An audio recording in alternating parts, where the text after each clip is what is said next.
If you followed Nothing since the beginning, Phone 3 might surprise you, just maybe not in the way that you'd think, and whether that's good or bad is going to be a debate, so let's talk about it. From the beginning, Nothing has had a different take on smartphone aesthetic, and this year is no different really. Nothing gave us a completely different take on their random smartphone aesthetic, and that's kind of a surprise to everybody, so let's break it down. Of course, we have Nothing's iconic transparent design here, but we can't talk about what's the same until we address the obvious differences for those that are familiar, and those differences start with the camera layout on the back. And I'm not a huge fan of the random layout, but I don't hate it either, but more on cameras in a little bit. There's also an IP68 dust and water resistance rating here as well. One of those different design takes we're seeing this year is definitely the new Glyph Matrix on the backside. This is set up with 489 individually addressable micro LEDs, essentially a small little screen here. And if you've never heard of Nothing before, welcome. But if you have, this is a big change for you.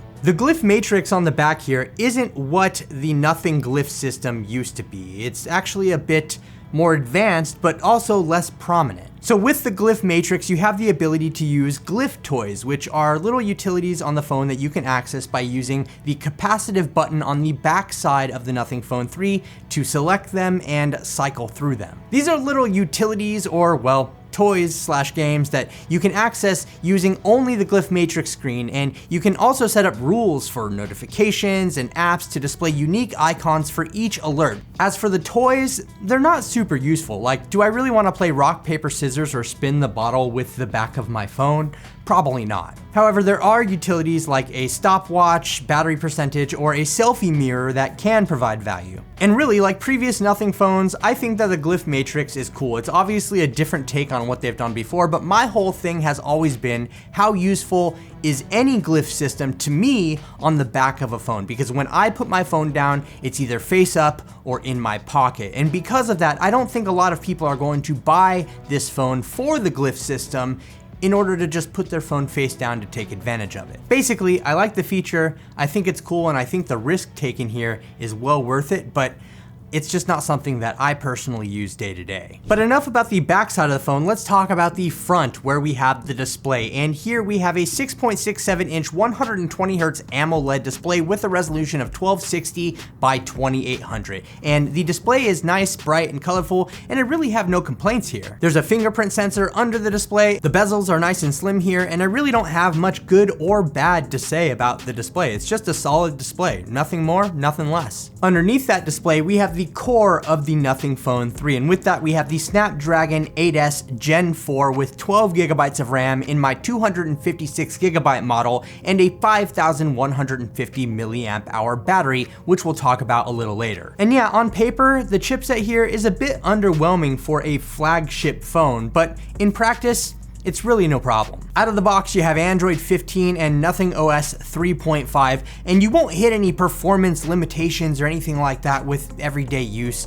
Everything is going to be absolutely butter here. You're getting 5 years of major Android updates and 7 years of security updates, which is great. And of course, there is the Nothing software experience, which is absolutely smooth, clean, organized, and there's tons of customization involved, including the custom features that we have for the Glyph Matrix system, which I talked about earlier. Of course, on the side of the phone, we do have Nothing's Essential key here, which gives you access to the essential space where you can save notes, you can save screenshots and voice memos, but honestly, I just find myself accidentally triggering that feature more than I do actively using it on a day-to-day basis. Now let's talk about the camera system, because while the layout on the back is definitely unique, when it comes to results, this is where things get interesting. Here we have a triple 50 megapixel camera setup for the ultra wide, the main, and the 3x telephoto camera, and on paper, that's definitely a flagship tier setup. Realistically, it takes some pretty great photos. I really doubt anyone would ever question whether or not you had a flagship smartphone if you were sharing photos from this camera system. Is this camera going to blow you away? No. Is it going to disappoint you? Probably not. It takes great photos, and in all lighting conditions, it really does a good job. From the color to the detail, everything is absolutely fine. I didn't notice anything in particular that stood out as bad in terms of post-processing or overall performance and quality. The camera stands on its own, if nothing existed in a vacuum. However, other phones in terms of the same flagship range, like from Apple or Samsung will outperform the Phone 3 to those who really care to pixel peep the differences. Overall, I'm perfectly fine with the camera performance. It's just not going to win any smartphone awards. Of course, you do have 4K video recording on the rear cameras and the front camera, which is a 50 megapixel front-facing camera, and while there's no autofocus on this camera, it does a pretty good job overall. When it comes to the battery life with the Phone 3, the 5150 milliamp hour battery I have here in my version of the Phone 3 will definitely last you throughout the day. There's not going to be any magical 8 hours of screen on time or anything like that, but